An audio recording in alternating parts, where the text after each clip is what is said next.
Guys say they're anxious to play, Cal. The guys say they're anxious to play. Yeah, we've been playing each other now, 22 practices. So I think they're just about, ready to, put it out there against somebody else. And we'll see. We're still trying to evaluate who's in that top 6, 7, 8. Who is it? So we get another look. The scrimmage kind of put out one thing. Well, let's see it against somebody else. See how guys do. Cal Derek said that he thinks your expectations for his freshman season maybe have changed because you didn't know initially really how good you were. He didn't know how good he was. He's playing in the best shape he's ever been in. He's more physical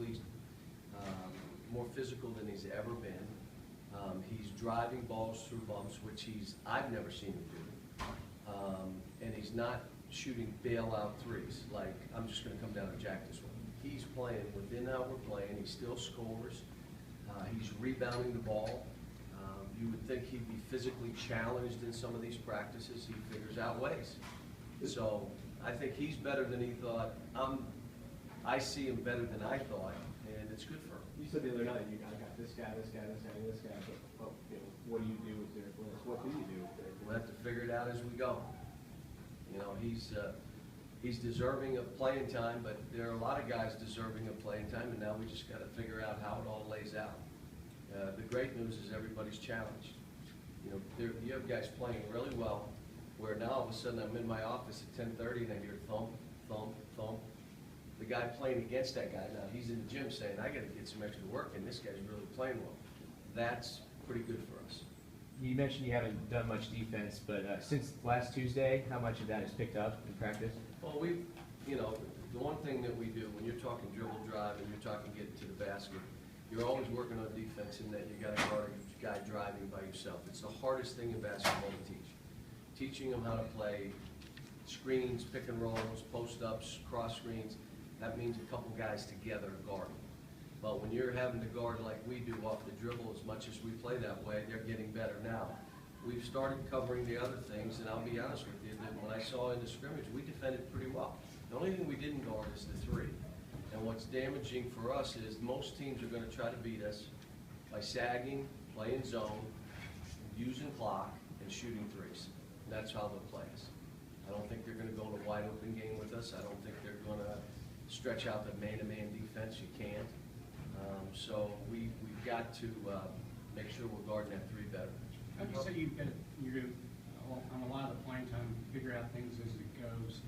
Do you have an idea in your head of how it might go, or do you want to have no idea and have a blank slate and just see? Well, it's not a blank slate. Obviously, we saw a scrimmage, and I kind of threw a group out there that I thought should be playing together.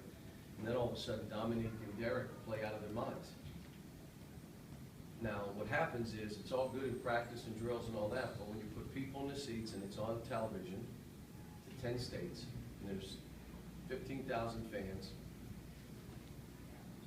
all of a sudden, and it sets the Guinness World Book of Records,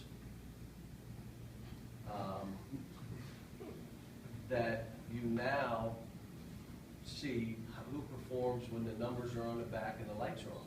Those two stepped up. I thought Marcus Lee did fine. Marcus got confused. He was on the white team, I put him on the blue team, and he's on the blue team thrown to the white team. And I didn't even get mad about it because I knew what he was doing. After he threw it, he went, he looked at his jersey and blue. So, that's when we were switching guys in and out. It's amazing they could remember the team they were on. Cal, how is Andrew doing? It's a bone bruise, and he's got to take time. And right now it's good because Aaron's playing point. It's given us a chance to look at James Young playing both the 2 and the 3. Now it gives us a chance to maybe put other guys at the 3, try Julius at the 3.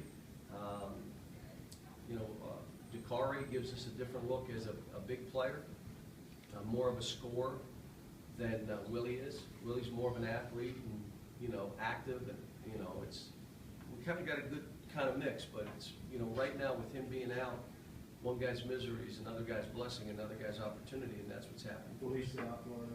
I don't know yet. I haven't seen him. You mentioned Tuesday a little bit. You don't want to play 11 guys, ideally. Can you elaborate a little bit on that? Well, you'd like to play your whole roster because you're up 35.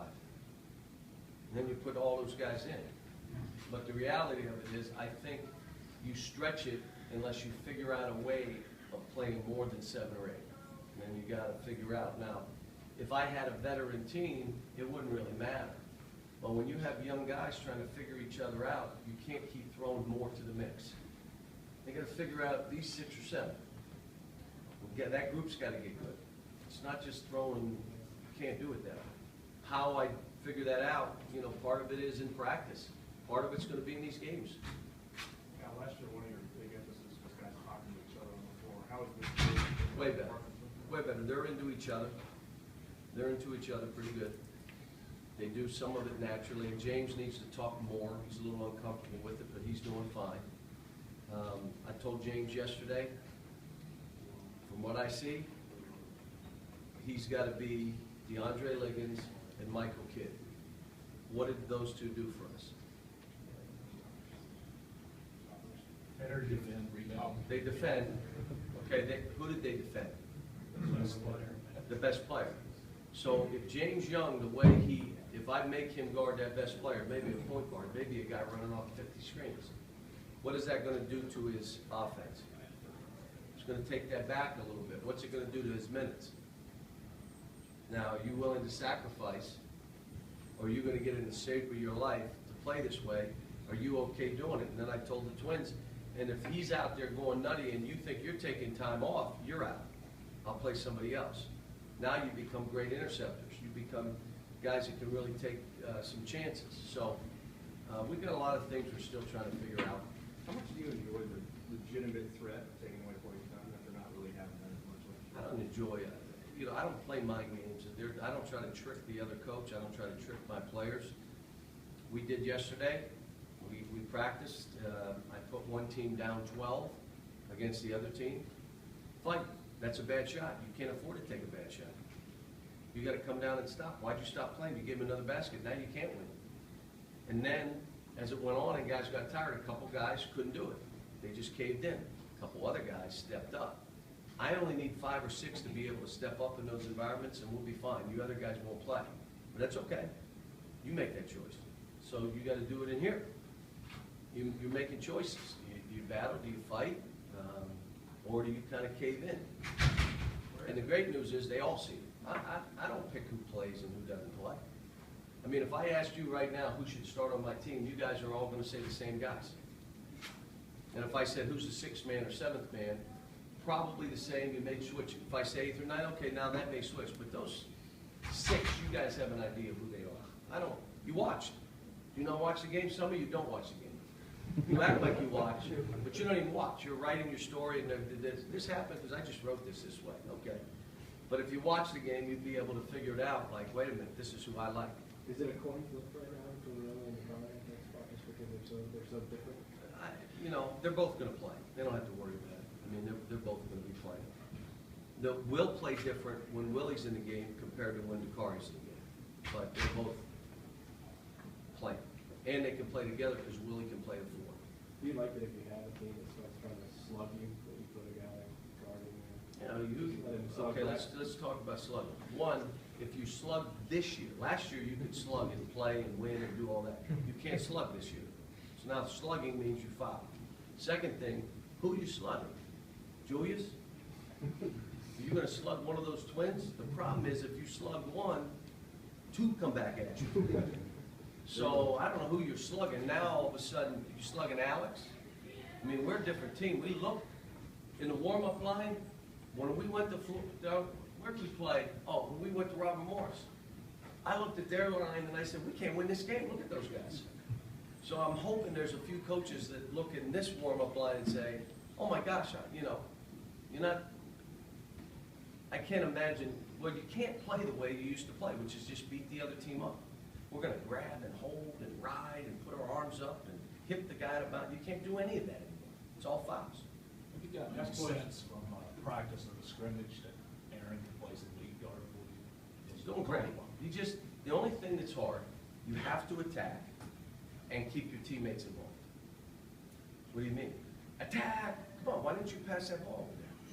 You're telling me to attack. I need you to attack, but I need you to find him. Did you know he didn't touch the ball the last few times down? No, well, you gotta know that. You're playing this position, then he leaves the gym saying, my brother's position is harder than I thought. It's a tough position, especially playing for me and the way we play. I put a lot on the guy's shoulders. He's making his own calls. This is like a quarterback going out there, we talk about the game plan, and then he makes the calls. It's a hard deal. You ran a little two-man game with Julius, I think, towards the end of that scrimmage that you really liked. Seemed like it was, Yeah, you know, Julius is, they can all play together. I mean, I thought they all played off of one another pretty good. We're gonna try different lineups. I'm gonna try a different lineup today. I'm also gonna go, you know, at one point, we were like 6'10", 7 foot, 6'9", 6'7", 6'6". What? I wanna have a pressing lineup. I wanna try a couple kids in today that we can pick up and press without fouling. We don't need to grab you and hip check you and grab you and forearm you. We can press you because of our length, which is what they're telling us to do. We can do all that stuff, so we will see. I was proud of the fact that we ended the game with 10 fouls on the side for a game, and where everyone else is scrimmaging and they're writing about 80 fouls, 90 fouls called, 60 foul called. Well, what they told us to do, basically it's how we always play though, but when you don't foul, there's body-to-body contact unless he runs at you and you have your hands up. We don't want to foul. It's not football. You don't have to march 100 yards to score. They score one, okay. Now score in 5 seconds. That really hurt. It's not football. It's gonna be hard to put that And genie I'm back glad in it's the ball. not football and us having to be in the SEC playing. It's gonna be hard to put that genie back in the bottle. What genie? On the game. No, the officials are gonna call the things and